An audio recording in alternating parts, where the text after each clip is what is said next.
family.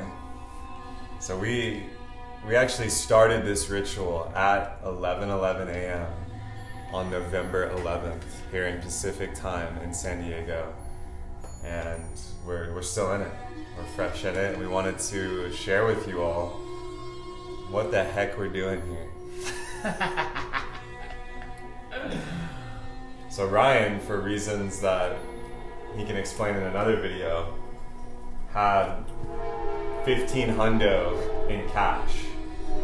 And so we anchored that into the center here to call in intentions of abundance, of prosperity, and yeah, really tune in with that frequency of money and abundance.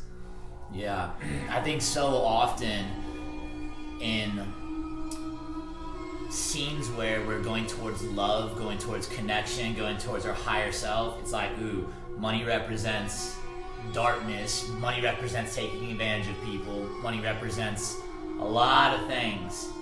And unfortunately, I think that fear of money, whether people are conscious of it or not, how can you tell if you're afraid of money? Are you struggling very, very tremendously? There's probably some subtle fear, or some part of you doesn't feel valuable enough to really make money. And so a part of this ritual is, instead of being afraid of money, instead of thinking something's bad about it, it's just energy. It's a form of energy, and I actually believe that the more you contribute to this world, the more you contribute to society, the more abundance comes in your life. And it doesn't have to always be in the form of money, right? But it's also fine to be in the form of money. And just because some people historically have taken advantage of others to gain money doesn't mean that has to be my story, and it will not be my story. I believe people like us are flipping the money paradigm and are starting to be like, you can live in love and light and not take advantage of others at all. Quite the opposite. Totally. And yeah, the fact that money is a representation of worth and value is very important. And this has been a part of the work I've been doing on myself. I know you've been doing deeply. And a lot of spiritual entrepreneurs, I think, miss this, where it's not stylish to be broke. The starving artist, or as Brandon says, the starving artist, it's not serving anyone. Least of all you, because that scarcity energy is not helping you. And if you have a gift, if you have an art, a song, a business idea, a product, a service, a message that needs to get out into the world, you're not serving anyone by being broke and being unwilling to work with money. And that's at the core of what we're doing here. It's also, for me, it's about anchoring this, for lack of a better word, it's a stargate. That's what the 1111 represents in numerology. 11 being a number of awakening. It's awakening and activation. For most people, if you've ever seen repeating numbers, like say something magical is happening in your life, or something like, whoa, and you look at the clock and it's 11:11 a.m. or 11:11 p.m. I'm sure many people have had that experience. The idea, and again, I'm just relaying information. I didn't make this stuff up. This is an awakening. It has many different ideas behind it, but like, look at the number 11. It can represent the twin strands of DNA. So there's like a DNA aspect to this. 11 in numerology, also, if you add it up, it's 2. So 2 is the number of duality. And we got a lot of duality in the world right now, and it's out there. And this is the duality of, we have an organite pyramid over here, and we got 15 hundo and Benjamin. It's like, this is straight up duality right here. Yeah. This is important to like lean into this. Like, wow, you and I are engaged in work that is very profound and healing, breath, bioenergetics, rewiring people's stories, coaching, very, what our parents might call woo-woo stuff.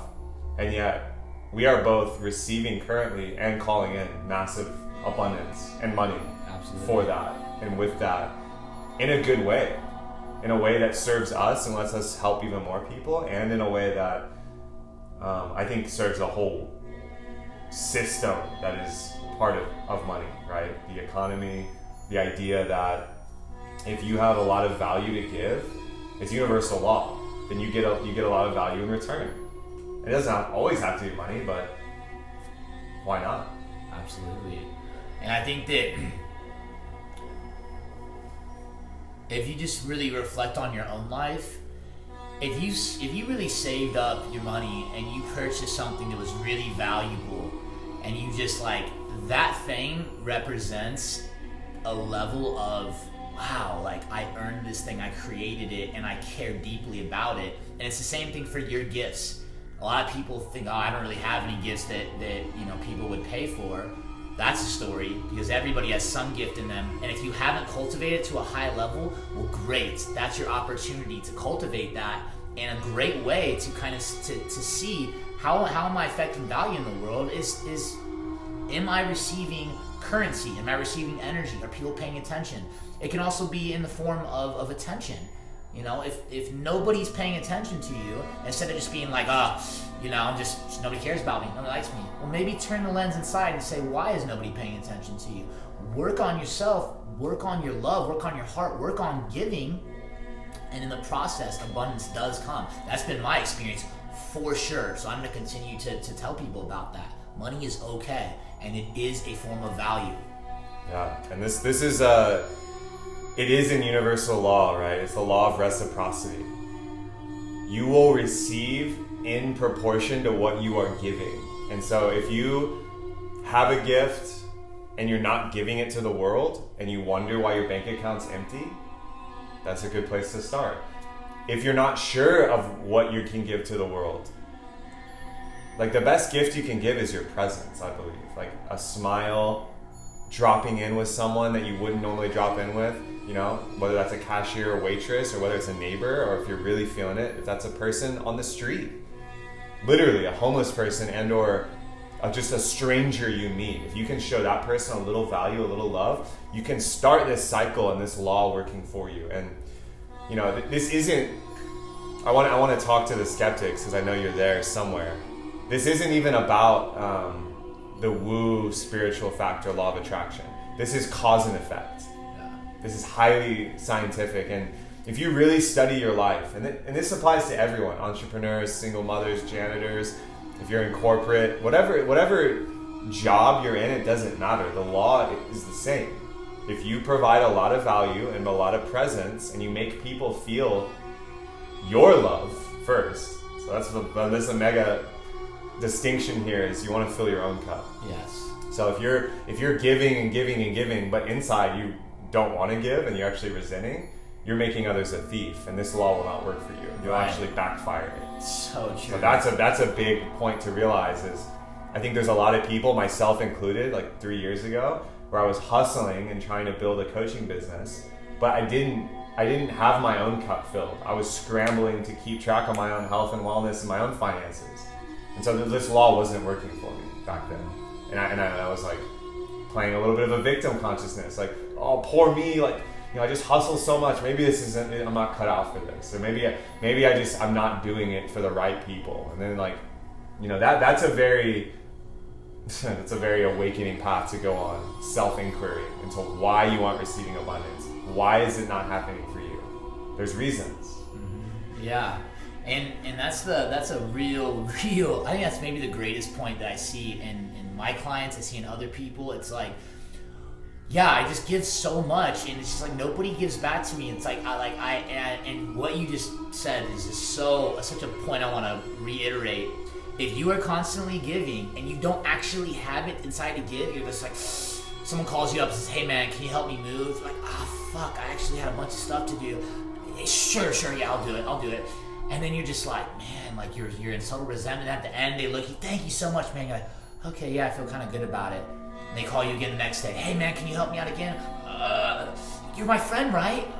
But I don't have it inside to give. Okay, I'll give it. And then you wonder why your life is completely in scarcity and completely in lack. You are pulling from a bank account you don't have to give.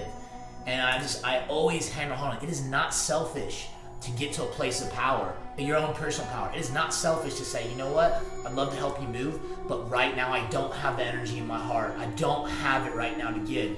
And if that person tries to give you shit about it, good riddance, because no true friend is gonna make you feel like shit when you don't have it to give. And man, if people walk away from this video with nothing else than that one point, it's huge. That's it. That's we can upgrade the language here. It isn't selfish, it's self-full. Yeah. So there's nuances to this, obviously. Sure. Like a new parent, they're sleep deprived, the baby's crying. Like, obviously, you're not gonna be like, well, I'm gonna give to myself first. You figure it out. Like, there's exceptions to this, Sure. especially when someone's helpless. Like, children and animals come up, right? Like, if I just am like, Lucy, I know you're hungry, but I really gotta fill up. It's like there's nuances, and you can laugh about this. Side note to that, this is where the community becomes vitally important, because yes. if there's single mothers out there that are struggling like that, we need to come together as a community and help them for sure. Right. So there are exceptions, but continue. Totally, and this is why, if everyone did this, so right now, if everyone in your friend group, if everyone in your business practice this, I'm not going to give and go out of my way and hustle and produce until my cup's full. So that's going to look different. Like for me, I'm going to need to have some alone time in nature. I'm going to need to do some breath. I need to move my body. I need the highest quality nutrition. I need to know my schedule. Once all those things are in place, and I'm like, ooh, I'm online. I feel good. I feel potent. I feel playful. Like the play energy is another one. Like this doesn't have to be like, oh, I gotta give. You can really enjoy the giving, and that's another like signal to the universe or your subconscious mind, your bank account, your calendar, your clients, customers, boss, friends, that not only are you able to be in this frequency of giving, but people will be drawn to you. They'll be magnetized. They'll be like, man, every time I'm around Ryan, I feel this like lightness, and like the guy, he's giving so much. He seems so like productive. Like, how does he do it? It's like, well, what they don't see behind the scenes is you're radically dedicated to your practices to fill your cup. Yeah. And that's self-full. It's not selfish. You're not being a dick when you say no. I can't come out to that event because I'm dedicated. Yeah. It's the greatest gift you could give yourself. Yeah, and you're real, like those amazing friends in your life and those amazing family members. Like, I so love it if a friend tells me, man, like, I'd love to do that, but I really need some alone time, or I need some space. I'm like, fuck yeah. Like, I so appreciate you for honoring what your heart is telling you. Like, it inspires me. I don't go, come on, man, like, you can't come with me. And so many people experience this in like the matrix or the whatever world that we've been fortunate to, we still live in it very much, but I think we've been able to zoom out a little bit. We're hacking it. Yeah. Like, once you understand the rules of the game, and this is where universal law is really important. I want to do a whole video series on universal laws, and I'm realizing in this moment. There's a lot of great books out there. Napoleon Hill, Think and Grow Rich is a great place to start, especially if you own your own business. But once you know the laws and the rules of the game, which they do exist, by the way, like whether you believe it or not, these things exist, and they're evident in nature. The apple tree, right? Big apple tree. It's a huge giver. It's providing shade. It's providing food and fruit. It's providing anchor to the soil. It's pulling down nutrients into the soil. It's holding the soil together so there's no erosion. We want to be like the apple tree. The apple tree receives massive abundance. It's so big, it's going to get all the sunlight first. Its roots are so deep, it's going to pull all the water in first. And therefore, the most will be given to that tree. It's in nature. And a good business, a good person that's dealing with money, a good person that's dealing with time, attention, and energy. I mean, shout out to Ali Shanti. She has a great acronym I want to call in, which is TEAM, which are your resources. Time, energy, attention, and money. Those are your resources. So it's not just your bank account. It's your calendar, your time, how you're managing your time. It's how you vote on social media. What are you liking, sharing, commenting on? Is it the Kardashians and what they're up to? Or is it stuff that's going to nourish you? And then your energy itself. Are you going to spend time with people that are draining you and telling you, why don't you just get a job, Ryan? This is a great idea. We were joking about our parents, bless them. Even now, 3 years in, they're just like, well, Kevin, what is it that you do? It's just I said, my dad will ask me about Kevin at least once a month. So what is Kevin doing these days? And it's like, so we got to go over this again, Dad? We're business partners. We throw retreats. We help people get in their power. Yeah, but what does he do?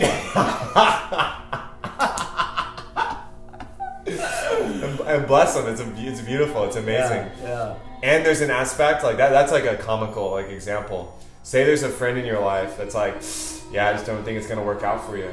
Maybe you should go back to that job you left. You know, this business, whatever you're doing, this art project you're doing, this music project. I don't think it's gonna work out, man. Like, maybe you should play it safe. Like, that's how you spend your energy. It's just like money. Do you want to spend energy on that person? There was one point that I did out of obligation. Yeah. I was like, this person's been my friend for 15 years. Yeah, I owe them. I owe them my time, right? Like, we're good old boys. Yeah.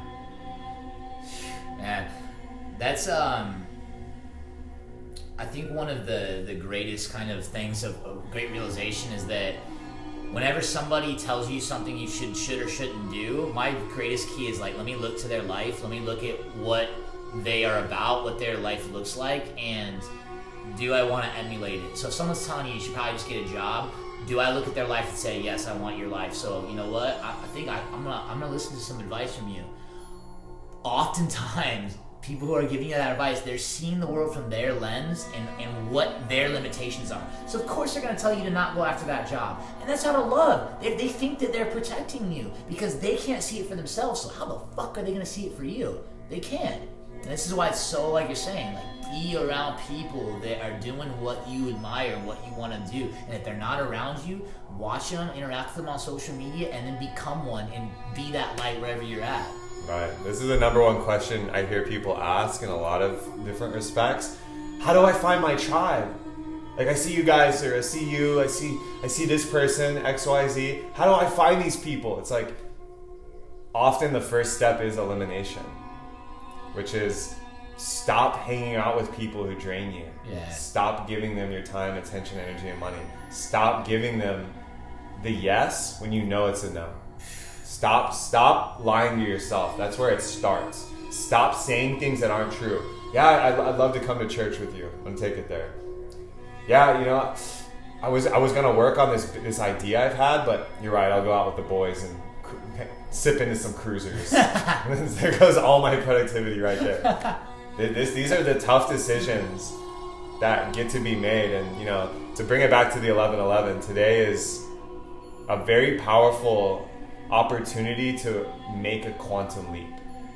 And whether you believe in this stuff or not, like the numerological aspects, so that you can go deep into that stuff.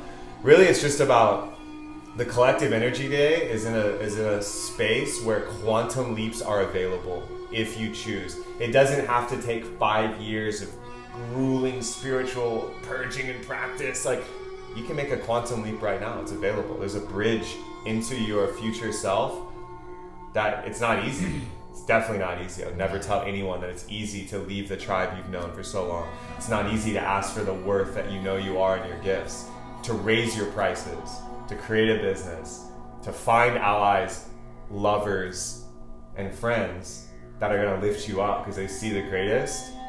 They're willing to listen, and they're obeying these laws of universal prosperity, reciprocity, of abundance, because there's enough to go around. The scarcity paradigm is what's trapped a lot of what we're talking about in the old way, right? Yeah. It's like there wasn't enough.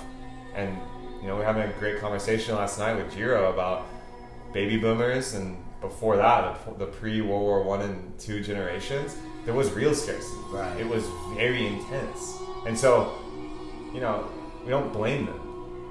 They set it up so we could get to this point. But we don't have to play that game. And in fact, if we do, we're doing a disservice to ourselves and the world. 100%. We live in an abundant world. I don't care what Fox News tells you. I don't care what all the apocalyptic. Are there certain things, certainly in the environment, that we got to get our shit together? Absolutely. But the solutions are there. The abundance is there, and we as a collective can flip the old scarcity paradigm. And we're doing it right now, fam. Boom. Share this video. Tag somebody who needs an 11:11 activation. Yeah, what's up, Love Tam? you guys so What's up, much. Jeff? Hey, Paula. Love y'all.